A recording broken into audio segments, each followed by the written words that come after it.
I have a very specific morning routine that I do every day. And I'm a better human being when I do this morning routine. I'm a better father, I'm a better husband, I'm a better doctor. So I have structured my life in a way that, I go to bed most nights.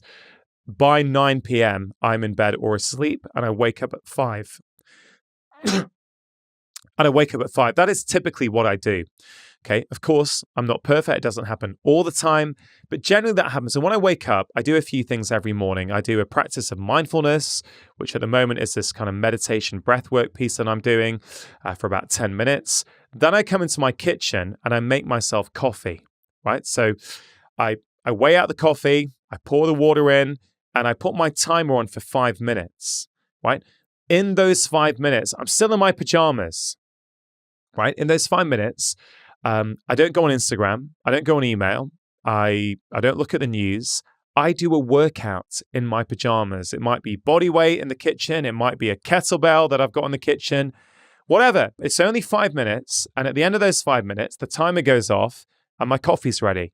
And then I sit down and I call this the 3 M's of a morning routine. The first M, mindfulness. The second M is movement. And the third M is mindset. And then I sit there with a cup of coffee. And, I'll read like a chapter of an uplifting book. It's how I start pretty much every morning. Now, why I bring that up is that doesn't cost me any money, right? But that middle piece, a lot of people struggle to move regularly. I don't go to the gym, but I do a 5-minute strength workout every day. And I probably haven't missed a day in maybe 3 years or so. That is not because I'm more motivated than anyone else. It's because I understand the rules of human behavior. And, my 2 books ago, I wrote a book on habit change and behavior change. And the kind of 6 rules I put in that. But the top 2 are things that really help put this into perspective for people. Number 1, you've got to make it easy. Number 2, stick it on to an existing habit. This is why I never miss a workout, because 5 minutes, I can never say I don't have time. Right? I can never say, you don't have time. I've always got 5 minutes.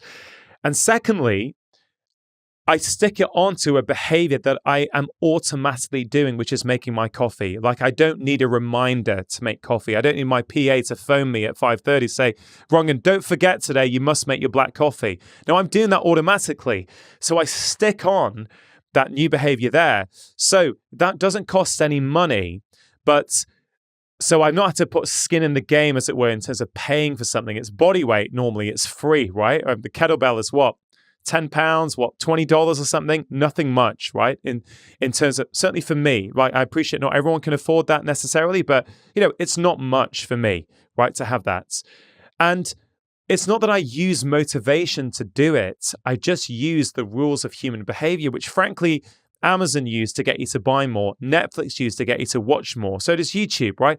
The reason they roll one video into the next video is not out of the goodness of their own hearts, right? It's because if you make something easy, people will do it, right? That's why when Amazon moved from multiple click ordering to one-click ordering a few years ago, estimates say that their profits went up by $300 million a year, right? It's because they made it easy.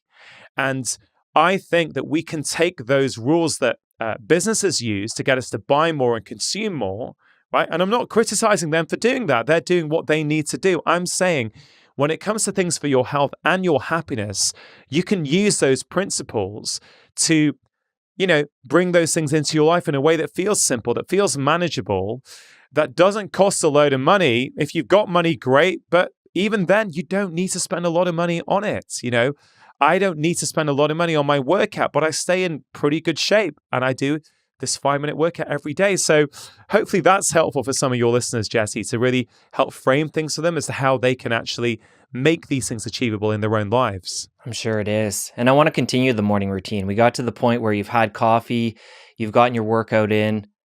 Let's take it from there. Are you somebody that has breakfast at that point, or are you into intermittent fasting? Yeah, so what do I do then? So I do a practice of mindfulness, right? The first M. The second M is a practice of movement. Then the third M is mindset. So for me, I've got my coffee and I will sit there and I will have a few books kicking around. Maybe it's a podcast guest that's coming on that I need to prepare for, but something that I enjoy and that makes me feel good. I don't watch the news then, right? In fact, I don't watch the news, full stop, actually. And I will read.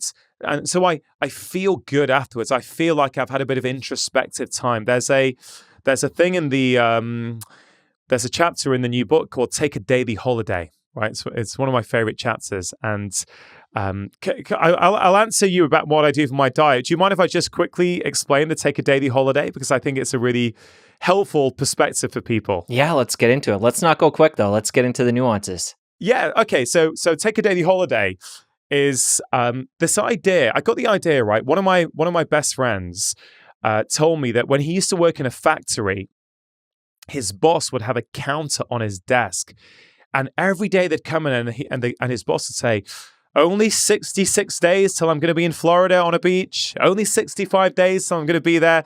And I thought, this is really interesting. Some people are living their lives counting down the days for that 1 week a year where life is good, where they can chill and relax. And I thought, okay, this is interesting. What is it about a holiday that people like? And I thought, well, of course, it depends who you are and where you go. It could be the sun, it could be the beach, it could be time away from work. Sure. But I think one of the big things holidays give us is perspective. They allow us to reflect on our life. Like, if you ever get on a plane, within 20 minutes when you're up there, you suddenly start to get this 30,000 foot view on your life. And, all the little things that you're bothered about, you just go, you know what, it really doesn't matter. You get this deep level perspective. I think that's one of the things people really love about holidays is it gives them perspective. And I contend that you don't need to wait for that 1 week a year in the summer to go on holiday, to go on a beach, to get on a plane, right? You can take a holiday from your life every single day, and you should. And what I mean by that is, what practice do you do on a daily basis where you step outside your life so you can reflect on it? This could be a walk. This could be journaling. This could be meditation. This could be, reading a book, anything, but something where you stop and you step outside your life. And I think it's so, so powerful. So this morning routine for me is my daily holiday, right? It allows me to get in touch with how I'm feeling. It allows me to get in touch with my innermost thoughts and emotions. And I think one of the biggest problems, and this relates to health, this relates to happiness, is that we're not in touch with how we feel anymore. That's why so many of us engage in these junk happiness habits, because we're so busy consuming. We wake up and we put on the news and we go on Instagram and we're on email and we're even if we're consuming good content like your podcast or my podcast, let's say, right? Even that, I would say, even as a podcast host, I would say, you know what? Sometimes even you don't want incoming sometimes. You want to just pause and allow your thoughts and emotions to come up. It's very much like when I was a junior doctor, right, in Edinburgh. I remember being taught about early warning systems, right? One of the senior consultants said, guys, listen, if we track certain parameters in our patients, like heart rate, oxygen saturations, respiratory rates, we can tell in advance, like in 4 hours, this person is going to need a high dependency bed or an intensive care bed. So if we track it and we know they're going on that path, we can do something to take aversive action so they don't end up there. And that's, for me, what a daily holiday is for us. It's our own early warning system where we start to be in touch with how we're feeling and go, you know what? I am feeling a bit stressed. Or for me, Jesse, right? I now realize that when I'm under a lot of pressure and I'm maybe overworking, I get this tightness in my upper right back. I probably had it for years, but I was so busy distracting myself, I didn't even know. Now, if, let's say, when I'm meditating first thing in the morning or doing breath work and I feel it, it's like, okay, cool, what's going on? Are you working too hard? Do you need to have an early night tonight? Do you need to say no to a few work invitations? Do you need to make sure you go for a nice walk at lunchtime? It allows me to take aversive action so that I don't end up keep pushing. And so I just wanted to frame that for people because I think I want everyone listening, Jesse, or watching to think about their own lives and go, well, how do I take a daily holiday? What is a daily holiday for me. And if you don't have one, I'd encourage you to have a think about what could something you do each day to give you that perspective be. And it doesn't need to be like an hour long. Even 5 minutes of taking a pause and reflecting can be really, really useful. So that's the context of why I think these kind of practices are so important. But to answer your question, the third M is mindset. As I say, I drink my coffee. I'll read a book or something. And this, in usual, takes me about 30 minutes or so. Sometimes if I'm compressed for time, it'll be 20 minutes. Sometimes it'll be 40 minutes, let's say on a Sunday or a weekend, but usually around half an hour. Now, 5 years ago, it wasn't. 5 years ago, it was very short. I have been building. I've not just woken up one day and suddenly I have a gorgeous morning routine. No, I started small. I built up over time. I've started to make shifts in my life. That's what I do with all my books. And this one, it's these small changes, right? You will not recognize where you're at in 6 months. In the moment, it might feel like it's small, but you keep showing up day after day and doing these things, you will find that you do actually transform the way you feel, the way you live, your happiness, your health. In terms of my diet, I prefer the term time-restricted eating personally because I think a lot of the time people get confused with intermittent fasting, time-restricted eating, and I think these things can mean different things to different people. So I usually will eat all of my foods within a 10-hour eating window, right? That's what I try and do. I've realized that for me, it works really well, and it works around my family life. So that will typically mean I will not have breakfast until 8 a.m., okay? And I will usually have finished my dinner by 6 p.m., which means that between 6 p.m. and 8 a.m., I don't tend to consume food. It's not always. I'm not perfect. It doesn't happen, 7 days a week, 365 days a year. But I would say 85% of the time, that is what I do. I find it works really, really well for me. And just to be clear, that I have a black coffee in the morning or 2 black coffees, and that is outside my eating window, but I don't consider that a problem. All the research seems to suggest that black coffee with no milk, no sugar, no cream or anything is completely fine. People like, I know you've spoken to Jason Fung on your show, Professor Sachin Panda from the Salk Institute in San Diego, who's probably the world's leading expert in time-restricted eating. Again, he says the same thing. Black coffee seems to be absolutely fine. Black tea, as long as you don't have the sugar or the cream with it. So yeah, I would say typically I try and maintain a 10-hour eating window. And you mentioned being a family man there. I'm curious, what happens with 2 young kids when you're going through that morning routine and say they get up early and say, Dad, I want to play with this, or what are you doing over there? Yeah.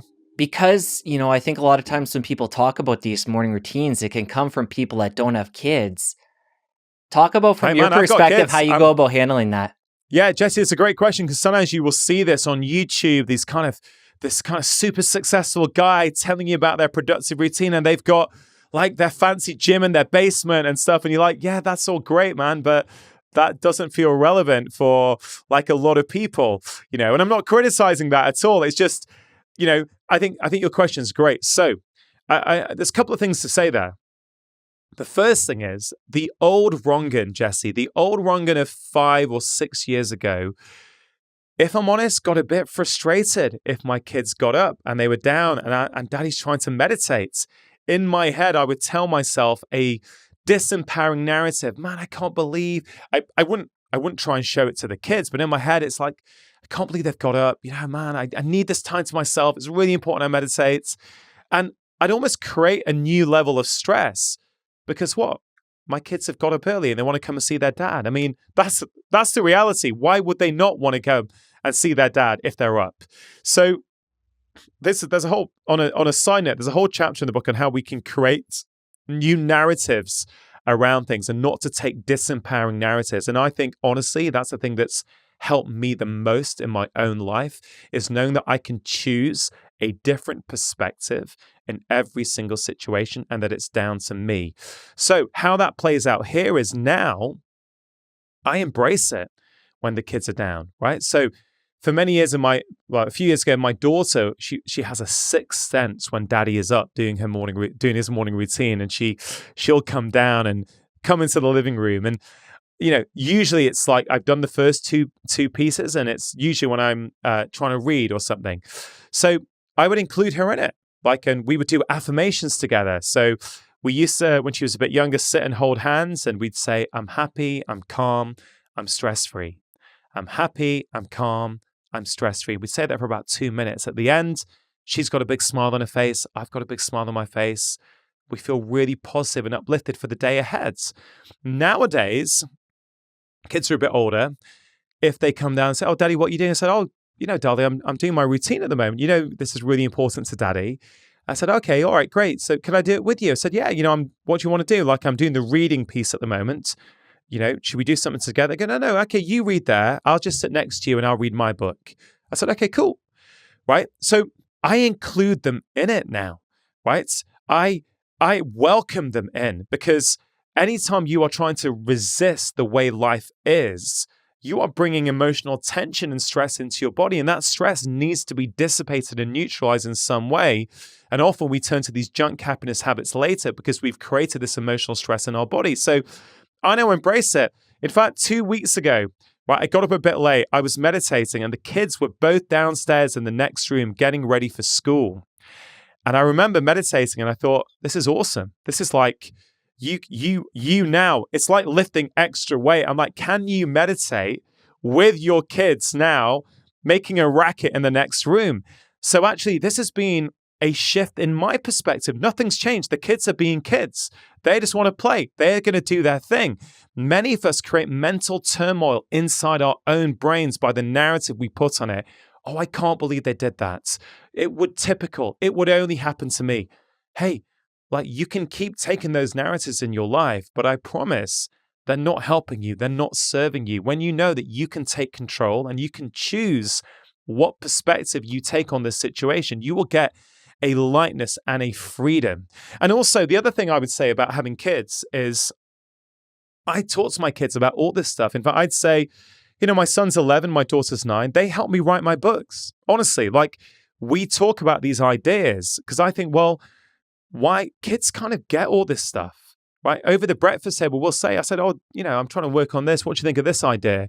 Yeah, Daddy, I like that. Have you thought about this? I'm like, oh, darling, that's a really good idea. Yeah, actually, I think that's how I'm going to write about it. That sounds really, really great. And so they know, because I'm very open with them, that Daddy having a bit of time to himself is really important each day. And so instead of trying to keep things separate, I've included them in. And I appreciate, Jesse, they are a bit older now, 11 and 9. I know if you've got a young child, if they're 1 or 2 or 3, sure, you know what? You may not be in a position where you can do that. You know what? That's the way it is, right? Try and take the health advice that you get on podcasts like your show, Jesse. I would say with a bit of, you need a bit of nuance. Not every piece of health advice is going to work for every single person in every situation in their life. The truth is, when you do have young children, you may be a bit more sleep deprived than you would ideally be. And then it can be really disempowering when you hear a podcast on sleep and hear all the benefits of sleep and all the problems when you don't sleep well. I've fallen into this trap before. I've realized as someone with a very large audience online, I've got to be very careful when promoting the benefits of sleep. I realized that sometimes without realizing it, you can make people feel bad who are not getting enough sleep. So I always try and caveat it now as much as I can to say, guys, look, there are going to be periods in your life where you can't sleep as much as you might want to. That's okay. Right, just be aware of that. So I think that empowerment, that discernment, that idea that not everything has to be taken for us at every stage in our lives. Again, I think that's a missing piece that people need to think about a bit more. If you enjoyed that clip, press here for the full episode. I'll see you over there. What I've learned that actually all of us have got stuff inside that we often keep locked away. And the more we open up, the more we share, the more we reveal those parts to other people and to ourselves, I think that